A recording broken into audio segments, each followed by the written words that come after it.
En fait, dans les chansons, ils sont en train de parler du quotidien, ceux qui vivent ici, dans le ghetto. Et là, que ce soit des baptêmes, que ce soit de la libération, que ce soit dans les veillées funéraires, ainsi de suite. Donc, c'est le rythme Abadja. Et voilà, généralement, elles font le cercle et elles jouent et par moment, elles dansent. Elles font des pas de danse au milieu du cercle. Ok? Donc, généralement, elles sont assises, toutes, elles forment un cercle et les batteurs de percussion sont au milieu, parfois aussi dans le cercle. Et souvent, les femmes, elles ont les cascagnettes qu'elles jouent.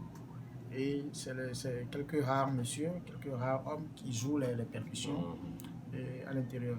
Moi, lorsque j'étais à Badou, dans le cadre de mon projet, il y a des femmes qui font ce genre de trucs. Eux, ils sont tous des femmes. Même les joueurs, ils sont tous des femmes. Où ça? À Badou. Donc, elles ont un rythme qu'elles appellent... j'ai oublié là, j'avais pas mon document. Tout est là, même j'ai les vidéos, tout est là. Donc, il n'y a que des femmes qui jouent. Ok? C'est ça, la tradition. C'est les femmes qui jouent. Voilà, il n'y a aucun homme dedans. Rien que des femmes qui jouent. Voilà. Donc ça, c'est le rythme Abadja qu'on retrouve pratiquement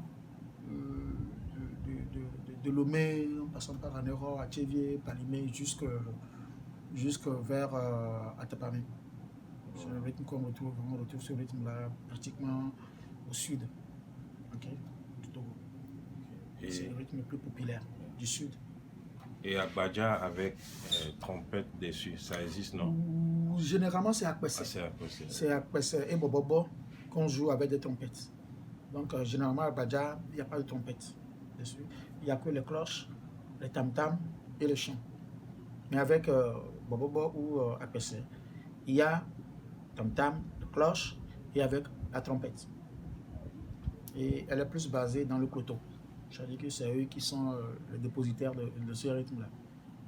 Voilà. Et à ton avis, tu penses qu'on peut imposer cette musique à la jeune génération? Pourquoi pas? Moi, je dis généralement pas imposer, mais exploiter ce rythme. On peut l'exploiter. Et moi, en tant que producteur de musique, je sais ce qu'il faut faire. C'est-à-dire qu'il suffit de mettre des moyens dedans, de prendre des jeunes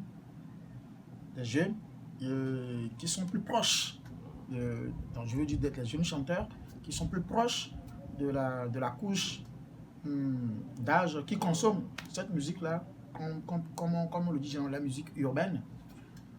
Et si on finance ces jeunes avec ce rythme, ça va donner. Je vous donne l'exemple très simple des Nigérians. Ok? Eux, ils prennent juste un rythme. Vous ne pouvez jamais imaginer que ce rythme-là va marcher. Ils posent le rythme, peu importe le BPM, la vitesse. Ça peut être à 50, ça peut être à 60. Je vous dis que ça va marcher. Parce qu'il suffit d'esquisser des pas dedans dessus, de faire une chorégraphie et d'en faire une tendance. Ok? Et à chaque fois, de sortir, comment on l'appelle, un concept. Un concept. Et je m'en vais jeter des fleurs à notre groupe, enfin au duo, groupe togolais, les Tchoufan, qui sont un peu dans la lignée de ce que je dis en fait. Donc à chaque fois, eux, ils sortent un concept. Donc ils iront mieux dans ma logique si ils prennent comme rythme de base des rythmes du Togo. C'est fini. Ils auront tout gagné. Mais ce qu'ils font déjà, c'est pas mal. C'est pas mal. Ce qu'ils font déjà, c'est pas mal ce qu'ils font déjà. Parce que au moins ils sortent des concepts. Au moins lorsqu'on à l'étranger, on sait que c'est tout fan. On parle du Togo. le bémol, c'est juste que les rythmes qu'ils prennent ne sont pas typiquement togolais, donc on peut dire que c'est africain. Voilà quoi, ça veut dire que tout le monde se sent dedans, c'est humain. Mais si par exemple on pense au rythme abadja et qu'on y travaille et qu'on pose des bases dessus, c'est fini. Voilà un peu. Okay. Où est-ce qu'on peut placer Ali Bawa Oui, dans cette discussion? Ali Bawa, paix à son âme. Voilà, j'ai travaillé beaucoup avec lui. Ali Bawa a essayé de développer le rythme lawa, ok, des pays Bassa et Koutoukoli.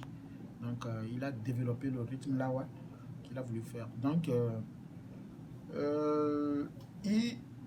Ali Bawa, il a sa manière de jouer la guitare, ok.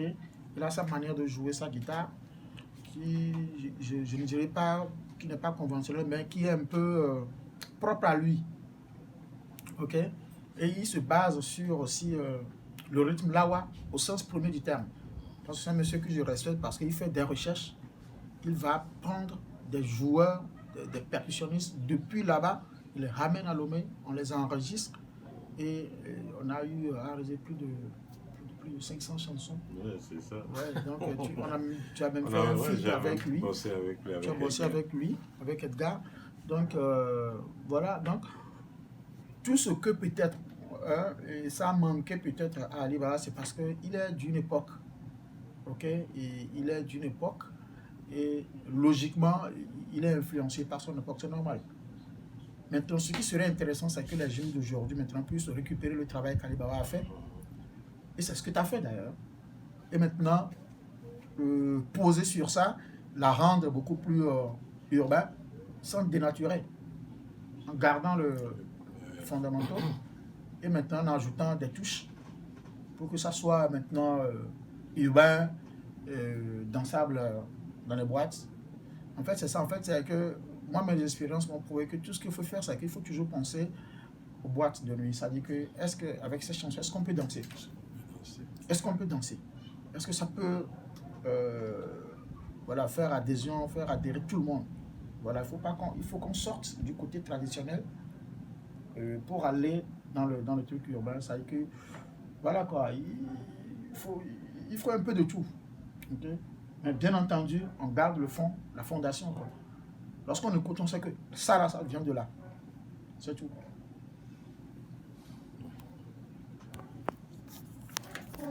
Moi, pour moi, c'est égouhun, rythme, égou. Bon, j'arrive pas à mettre la différence, blekete, égouhun, un petit mot. Oui, en fait, c'est que blekete, c'est le rythme. Ok? Et là, ce que j'écoutais là, ça semble un peu à une musique culturelle. Ok? Comme je l'avais dit, il y a une différence entre le culturel et le culturel. Là, c'est un truc culturel. Donc, généralement, je suis sûr que c'est dans un couvent où, voilà quoi, c'est beaucoup plus spirituel. Et Gougou, en fait, c'est un concept. Voilà, c'est un concept où on peut dire un peu comme si c'est le vaudou qui sort un peu de son couvent. Ok, c'est un peu comme il sort de son couvent, il va se promener, voilà quoi. Et lorsqu'il sort, il faut que tout le monde se calme. C'est-à-dire qu'on lui laisse la place et voilà quoi. C'est un peu comme un président qui sort, on doit bloquer la circulation. Ok, c'est un peu ça en fait. Donc Ebougou en fait ce n'est pas le rythme. Donc c'est le concept, c'est voilà quoi. Je veux dire c'est les adeptes d'un vaudou qui vont sortir et lorsqu'ils sortent, voilà c'est un peu comme un roi qui est sorti. Donc lorsque les rois sortent, il faut les accompagner par un rythme. Ils vont danser, ils vont se guérir. Donc généralement c'est ce genre de musique qu'on joue pour eux. Donc c'est des musiques comme ça, le breketé qu'on joue pour ces genres de egungun. Donc c'est une musique culturelle. Et comme je le dis, ce n'est pas des musiques qu'on doit jouer n'importe où, n'importe qui et n'importe quand. Donc c'est des musiques réservées au couvent. Ok, donc il y a plusieurs rythmes comme ça qui sont réservés au couvent. Ça c'est un cas de breketé comme ça. Voilà un peu. Tu connais l'origine de Égou? C'est pas béninois? Non, Ouais. comme je le dis, comme je l'ai dit, je l'avais dit, ça veut dire que lorsque nous sommes dans ce concept, lorsqu'on nous dit là, oublions l'histoire de Bénin, Bénin. Niger, Togo, c'est le même peuple. Si tu vas au Nigeria, tu verras les Egungun. Les Nigériens diront que c'est à eux. Tu vas au Bénin, tu vois les Egungun. Tu vas au Togo, tu viens au Togo, tu vois les Egungun. C'est le même Ok, peuple. moi, je suis d'origine Yoruba, donc je connais bien Egun. Au Nigeria, je connais bien Egun, je connais bien Egun à Tapamé, je connais bien Egun à Lomé ici, je connais bien Egun au Bénin. Donc, c'est le même peuple. Donc, tout ça, là, en fait, ça nous donne déjà une idée de savoir les mêmes peuples. Déjà, si on trouve dans une localité où il y a Egun là-bas, il faut savoir que, c'est le même peuple alors.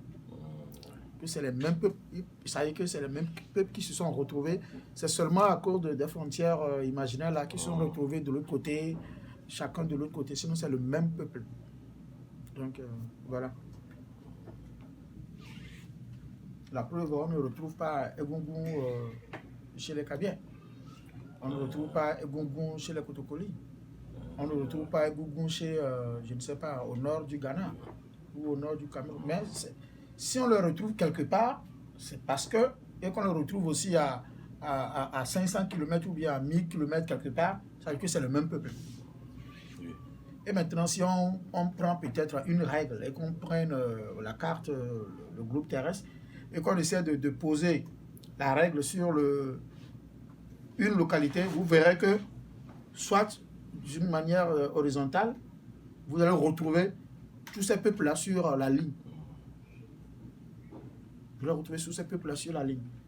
Mais bon, le colon, lui, n'a pas fait ça pour mettre ses frontières. Ben voilà, les frontières ont même scindé une maison familiale en deux. Il a divisé une maison familiale en deux. Le père est de l'autre côté, l'oncle est de l'autre côté. Mais voilà. Donc, voilà. Par rapport à ça. Peut-être une question Vas-y. pour les frontières, sur l'histoire de colonisation. Comment tu vois les peuples ont été séparés, ils ont suivi un peu leur propre chemin. Comment tu vois un peu les différences, tu vois, sur le côté ghanéen, sur le côté béninois? Est-ce que ça s'est développé bien différent ou tu vois toujours un peu la même ligne? Ouais, sur le plan administratif, c'est pas la même chose. Ok? Ça dit, moi je sais que le peuple ghanéen de la Volta, c'est le même peuple. C'est le même peuple gain, élevé, qui est depuis la Volta jusqu'à en passant par la Plaou, jusqu'à Nero, jusqu'à même dans le Bénin. Je sais que c'est le même peuple. Dans leur manière de faire, il n'y a rien de différent. Dans leur manière de faire, il n'y a rien de différent. Mais par contre, côté administratif, c'est pas la même. Parce que ils sont dirigés par un autre pouvoir, avec une autre politique. Donc du coup, certaines choses, on est d'accord que parfois le culturel est influencé par le politique. Donc, des dates peuvent varier pour célébrer un événement. Ok, des dates peuvent varier, alors que si tu vois le fond de la chose, c'est la même chose. Je donne encore un exemple assez simple. À Lomé, par exemple, il y a 3 peuples, le même peuple, mais avec 3 localités différentes. Par exemple, les Bais, tu verras, il y a ceux de Agoué, ceux de Aplaou et les Bais. C'est 3 peuples. Et aussi à Togoville, c'est les Bais. Voilà. Donc, si je parle de Lomé, les 3 peuples-là, ils ont compris maintenant qu'enfin, ils sont les mêmes peuples. Et maintenant, ils ont maintenant une cérémonie qu'ils font ensemble. Il y a une fête traditionnelle qu'ils font maintenant ensemble. Avant, ils ne le faisaient pas ensemble. Mais ils ont compris que nous sommes le même peuple. Donc, les gens d'Aplaou, c'est de l'autre côté de la frontière. Au Ghana, carrément. Ok? C'est de l'autre côté de la frontière. Les gens de, comment on l'appelle, Agoué, ils sont ici. Et les gens de Bé, ils sont là. Donc, mais c'est le même peuple. C'est le même peuple. Ils ont compris finalement que nous sommes le même peuple. Avant, le politique n'a pas arrangé les choses, n'a pas aidé la population à reconnaître ses frères. Mais je crois que les choses évoluent. Les gens commencent par prendre conscience et se rendent compte que non, mais en fait, ils sont les mêmes. Donc, si je viens encore concrètement par rapport à ta question, les gens, c'est vrai, par exemple, si je prends le peuple élevé, il a migré depuis Moitié. Ok, bon, l'histoire nous a appris que, bon, voilà, il y a eu un chef tyran, voilà, ils ont fui le chef, et puis ils se sont installés le long de la côte jusqu'au Ghana. Donc, et lorsque je vais encore très loin, on nous a appris enfin, quand même que les Éveillés ont quitté le Oyo du Nigeria. Ok, ils sont partis d'Oyo du Nigeria. Et c'est depuis Oyo qu'ils sont venus, ils sont passés par Tado, au Bénin, ils sont passés par Moitié, et ils sont passés par Tchélié. Et pour l'histoire, ceux qui sont restés à Tchélié, enfin, ils fuyaient le roi, lorsqu'ils fuyaient le roi tyran. Et lorsqu'ils sont arrivés à Tchélié, ils ont dit, nous allons nous reposer un peu. Et pendant qu'ils se reposaient, ils avaient fait des cultures de haricots. Ok, ils ont fait la culture du haricot. Et à un moment donné, le leader a dit que, bon les gars, on bouge. C'est possible que le roi envoie ses soldats nous rattraper. Mais les autres ont dit que, mais restons pour que le haricot pousse un peu. D'où le nom Tchélié, Ayane Tchélié, c'est un peu ça en fait. Donc, il y a certains qui sont restés pour que le haricot pousse un peu. Mais il y a certains qui sont partis. Ceux qui sont partis, il y a certains qui sont retrouvés à Vaughan. Certains sont retrouvés un peu partout. Et certains sont partis au Ghana.